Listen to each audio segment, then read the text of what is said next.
Good morning. કેમ છો બધા? મજામાં? હવે આપણે સ્ટાન્ડર્ડ 11 સબ્જેક્ટ ગુજરાતી ચેપ્ટર 2 ખરીમાં પ્રકાર કેવો છે એનો? નવલિકા. એના લેખક છે રમણલાલ વસંતલાલ દેસાઈ. રમણલાલ દેસાઈ. આપણે ફર્સ્ટ પોએમનું થોડું રિવિઝન કરી લઈએ કે ભાઈ કઈ પોએમ છે? ફર્સ્ટ જાગને જાદવા. જાદવા કોનું નામ હતું? શ્રી કૃષ્ણ ભગવાનનું. તો એમાં શું હતું વિષય વસ્તુ?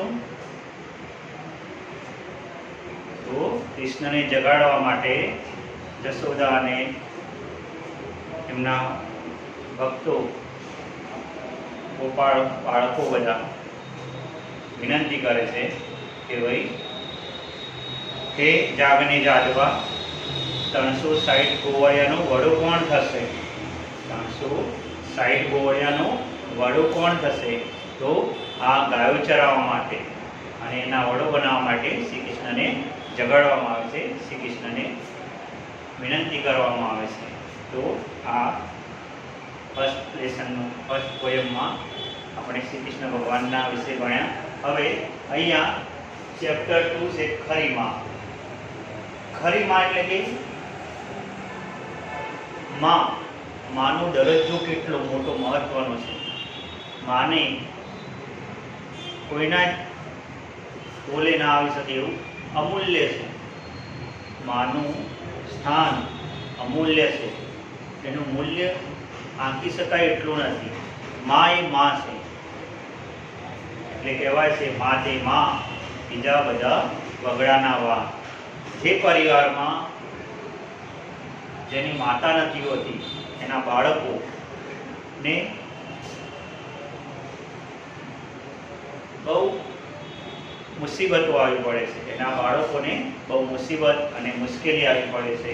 જેના નાના નાના બાળકોને જેની મા મરી ગઈ છે એ લોકોને લાચારીવાળું જીવન જીવવું પડે છે. જો પિતા સારા હોય તો એને પાળી પોષીને મોટા કરે છે. પિતા અને પરિવારના જે પણ સભ્યો હોય એ મોટા તો કરે, પણ લાચારી ભર્યું જીવન જે બાળકો હોય છે એને જીવન જીવવું પડે છે. અહીંયા આ પાઠમાં એક અપરમાં અહીંયા કુસુમાયુ એક નાનો બાળક છે, એને માં નાનું મૂકીને મરી ગઈ છે અને આ બાળક સમજણું થાય છે ત્યારે પોતે કહે છે મારી માં ક્યાં ગઈ છે? તો એના મૂંઝવણભર્યા જે પ્રશ્ન હતા એ બહુ દુઃખદ છે. તો એની અપરમાં ખરી માં બનવા માટે બહુ પ્રયત્ન કરે છે અને એ ખરી માં બનીને બતાવે છે.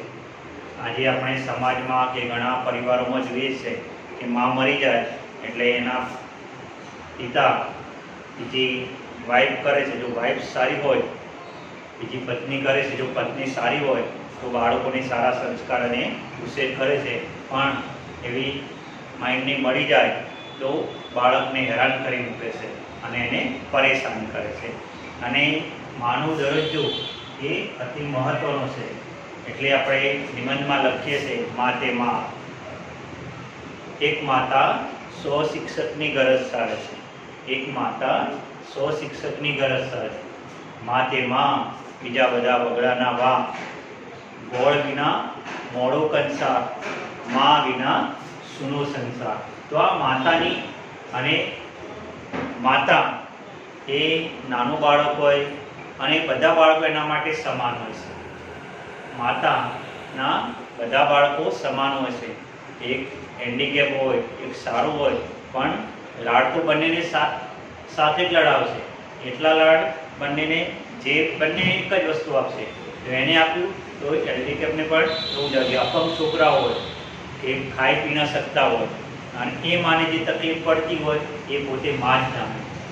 એ આપણી સેવા ના કરી શકીએ, પણ જેનો દીકરો કે દીકરી હોય, હેન્ડીકેપ હોય, અપંગ હોય, એની સેવા એ માં જ કરી શકે. તો અહીંયા આ વાર્તામાં અપરમાની વાત કરે છે. અપરમાં એટલે બીજી માં, અપરમાં એટલે અપર એટલે બીજી, બીજી માની વાત કરે છે કે અહીંયા કુસુમાયુધના પાત્ર દ્વારા એક માની નિર્મળ પ્રતીતિ કેવી રીતે વ્યક્ત કરે છે, કુસુમાયુધના નાના બાળકમાં કેવા કેવા પ્રશ્નો થાય છે એનું વર્ણન અહીં કર્યું છે. તો આ પાઠમાં એક અપરમાં ખરીબા બનવા માટે કેવી ઊણી ઉતરે એટલે કે કેવા કોશિશ કરે છે, કેવા પ્રયત્ન કરે છે એની રજૂઆત કરે છે. તો અહીંયા જોઈએ કે નાનકડો કુસુમાયુ આજે મૂંઝવણભર્યો આનંદ અનુભવતો. આ નાનું બાળક, એનું નામ શું હતું? કુસુમાયુ. કુસુમાયુ આજે મૂંઝવણભર્યો આનંદ અનુભવતો હતો. ગમી જાય એવી સારા કપડાં ધારણ કરેલી સ્મિત ભરી કોઈ યુવતી ઘરમાં ફરતી હતી. કુસુમાયુ તેના માતા પિતાને એટલો ભાલ હતો કે તેનું નામ લાંબુ પણ નવાઈ ભર્યું પાડ્યું. તો આ નાના બાળકને કોઈ પણ સ્ત્રી ઘરમાં ફરતી તો એને જાણે પોતાની માં ફરી રહી હોય એવું લાગે છે. અને શું કહે છે કે એનું નામ બહુ લાંબુ પણ નવાઈ ભર્યું પાડ્યું.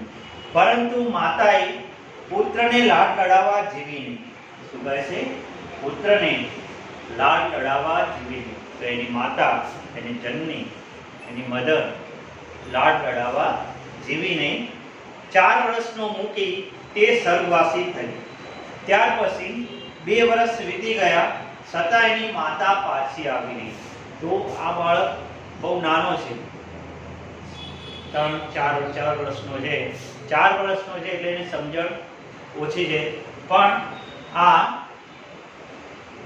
એની માં મરી જાય છે ત્યારે તે એના પછી 2 વર્ષ વીતી ગયા અને એ રાહ જોવે છે કે મારી માં આવશે. માં ક્યાં ગઈ? માં ક્યાં ગઈ? એ પ્રશ્ન કુસુમાયુધના હૃદયમાં સતત રમ્યા કરતો હતો. માં ક્યાં ગઈ? આ પ્રશ્ન કુસુમાયુધના માઇન્ડમાં, મનમાં, હૃદયમાં આ પ્રશ્ન ફર્યા કરતો હતો, ઘૂમ્યા કરતો હતો.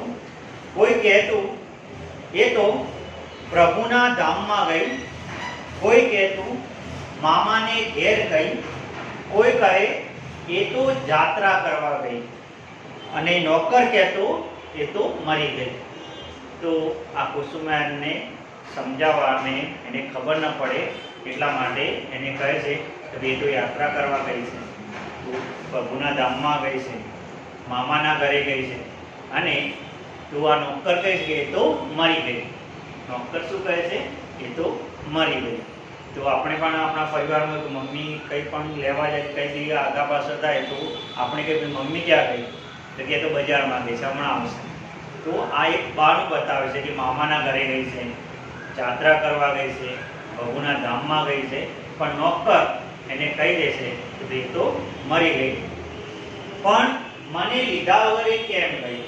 તો આ નાનકડા બાળકના માઇન્ડમાં પ્રશ્ન એવા ઉદ્ભવે છે કે મને એ લીધા વગર કેમ ગઈ? કુસુમાયુધની આંસુભરી ફરિયાદ સૌની આંખમાં આંસુ લાવતી હતી. 1 વર્ષ સુધી એ ફરિયાદ કરી થાકેલા બાળકે છેવટે પ્રશ્ન કર્યો, પણ પાછી તો આવશે જ ને? તો આ નાનકડા બાળકની આ આંસુભરી ફરિયાદ સૌને રડાવી મૂકતી હતી. અને છેલ્લે આ પ્રશ્ન બદલે છે કે પાછી તો આવશે જ ને? એ પ્રશ્ન સાંભળી સૌ કોઈ એની સામે જોઈ રહ્યું. તો નાનકડું બાળક આ કુસુમાયુધને સૌ કોઈ જોઈ રહ્યું હતું. પછી આંખ ઉપર લુગડું ઢાંકી જતું અને કોઈ વખત ખડકતે કંઠે જવાબ આપતું. તો કોઈક વાર પોતાની આંખ પર એ કપડું ઢાંકી દેશે, કોઈક વાર ખડકતે કંઠે એટલે બહુ ગળગળા અવાજથી એ જવાબ આપતું, હા હા આવશે, બહુ જાઓ રમો. શું કહે છે? હા હા આવશે, જાઓ રમો. તો બાળકને સમજાવે છે કે હા હા આવશે ભાઈ, જા હવે રમ. એટલો જવાબ અંગે અંગમાં સ્ફૂર્તિ પહેરતો. તે દોડતો, રમતો, હસતો. 4-5 દિવસ વળી પાછો એનો એ પ્રશ્ન પૂછતો. તો બાળકને થોડું ભૂલાવવા માટે એને કહે છે કે ભાઈ હા હા આવશે, તું રમ. તો આ બાળક 4-5 દિવસ ફરી પાછો રમવા લાગે છે અને ફરી પાછો એ જ પ્રશ્ન કરે છે. એ પ્રશ્ન પૂછાતો છેવટે તેણે એ પ્રશ્ન પૂછવાનું પણ ઓછું કરી નાખ્યું. આસપાસના સર્વ મનુષ્યએ કાવતરું કરી તેની માથે વિખૂટો પાડ્યો હોય એવી માન્યતાના હૃદયમાં જન્મી. તો કે બધા માણસે જે પરિવારના સભ્યોને નોકરને આ બધા મને ખાલી ઘોસલાવે છે, મારા જોડે કાવતરું કર્યું છે, એટલે કે મને બનાવ્યો છે. તો મનુષ્યએ કાવતરું કરી એની માથે વિખૂટો પાડ્યો હોય એવું લાગે છે. એકલો એકલો રમવા લાગ્યો. માત્ર રાત્રે ઊંઘમાં તે કોઈ વાર લવી ઉઠતો, માં માં લવી ઉઠવું એટલે કે બોલી ઉઠતો કે બાળક દિવસે તો રમે પણ રાત્રે એની માની યાદ આવ્યા છે તો કહે છે માં માં. તેના પિતા ઝબકીને જાગી ઉઠતા અને તેને શરીરે હાથ ફેરવતા. તો એના પિતાના આ કુસુમાઈ જાગી જાય છે ત્યારે એના પિતા એને પ્રેમથી હાથ ફેરવતા. એકાએક તેની સુંદર મુખવાળી કોઈ સ્ત્રી ઘરમાં જોઈ માનું મુખ કોઈ પણ દેખાવડી યુવતીમાં જોવાતી નથી. તો એકાએક એના ઘરમાં એક સુંદર યુવતી જોવે છે અને માની મમતાનું મુખ એટલે કે માના જેવું મુખ હોય એવું એ માટે તડપી રહ્યો છે. માના સરખે લુગડું પહેર્યું હોય એવી સ્ત્રીને ધારી ધારીને જોતો કે જેવા એને માએ કપડાં પહેર્યા હતા એવા કપડાં જોયે તો એ ધારી ધારીને જોતો. એવી કોઈ સ્ત્રી મળવા આવી હોય કે તેને ઘરમાં રહેવા આગ્રહ કરતો. તો પોતાના ઘરમાં રહેવા એટલે કે આજે ઘરે રહી જાઓ ને મારા, રોકાઈ જાઓ ને એવું કહેતો. માની નજરનો ભૂખ્યો બાળક આમ તેની સમજ પ્રમાણે માની શોધખોળ કર્યા કરતો હતો. તો એની સમજ પ્રમાણે માની ભૂખનો એટલે કે માના પ્રેમનો ભૂખ્યો આ બાળક એ શું કરતો હતો? શોધખોળ કર્યા કરતો. ક્યાંક મારી માં મળશે, મને મારી માં આવશે. બીજી સ્ત્રીઓ આવીને જતી રહેતી. આ સ્ત્રી તો પાછી બધાની માફક નાસી નહીં હોય ને. શું કહે? આ સ્ત્રી બધા સ્ત્રીઓને પછી નાસી તો નહીં જાય ને.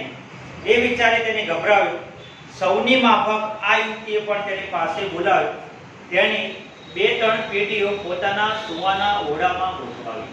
તો એક સ્ત્રી આવે છે અને એને એવું લાગે કે આ સ્ત્રી પણ ભાગી તો નહીં જાય ને. તો એ પોતે પેટીઓ આ સ્ત્રી સુવાના ઓરડામાં ગોઠવે છે. તે ઉપરથી મને લાગ્યું તો ખરું આ સ્ત્રી બહુ ઝડપથી નાસી નહીં જાય. છતાં ખાતરી કરવા તેને પૂછ્યું, તમે અહીં રહેશો કે જતા રહેશો? આ બાળકને પ્રશ્ન થાય છે કે આ સ્ત્રી ભાગી તો નહીં જાય ને, જતી તો નહીં રહી ને.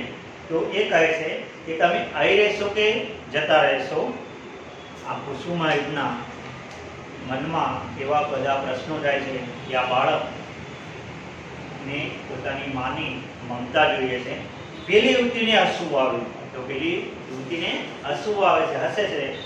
એણે સામો પ્રશ્ન કર્યો, તમને શું ગમશે, હું રહું કે જાઉં? તો જે સ્ત્રી આવે છે એ પૂછે છે કે તમને શું ગમશે, હું રહું કે જાઉં? અહીં રહો તો એ જ ગમે. તો પેલું બાળક કહે કે અહીં રહો એ જ ગમે. કુસુમાએ જવાબ આપ્યો.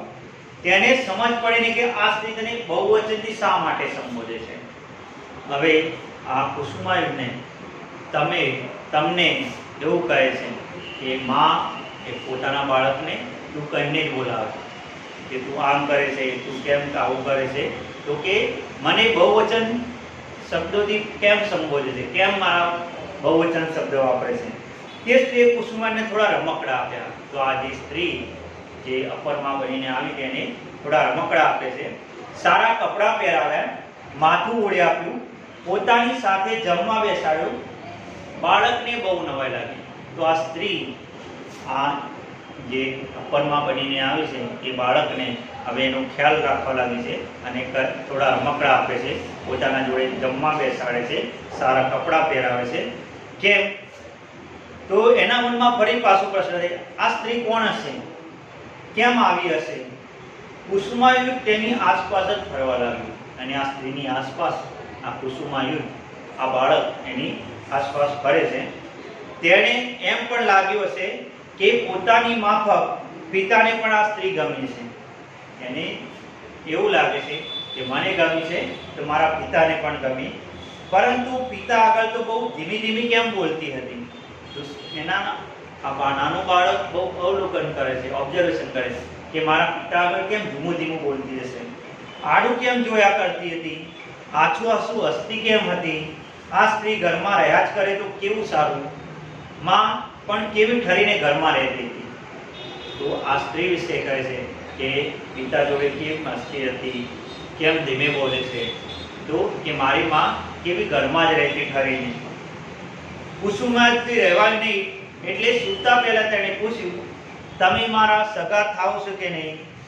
તો આ કુસુમાયુને એટલા બધા પ્રશ્નો મનમાં ઉદ્ભવે છે, તો એના પૂછે છે કે તમારે ને મારે શું સંબંધ છે, તમે મારા શું સગા થાવ છો?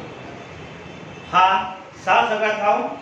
યુવતી સહજ અટકી, તેની આંખ સ્થિર થઈ, તેને સત્પણની સમજ નહીં પડી હોય કે શું, તત્કાળ સ્થિર થઈ તેને જવાબ આપ્યો, હું તમારી માં થાવ. તો આ સ્ત્રી તરત જ જવાબ આપી દે છે કે હું તમારી માં થાવ. માં કુસુમાયુના હૃદયમાં અનેક વિચારો આવી ગયા. તો આવો જવાબ સાંભળતા જ કુસુમાયુના હૃદયમાં મનમાં અનેક વિચાર આવી જાય છે.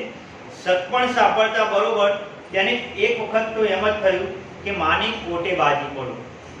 તો આ એને કહે છે હું તમારી માં થાઉં, તો કે માને ગળે લગાવી દઉં, કોટે બાજી પડું. પરંતુ કોણ જાણે કેમ એવી ચેષ્ટા કરી શક્યો ન. પણ આ કુસુમાયુ,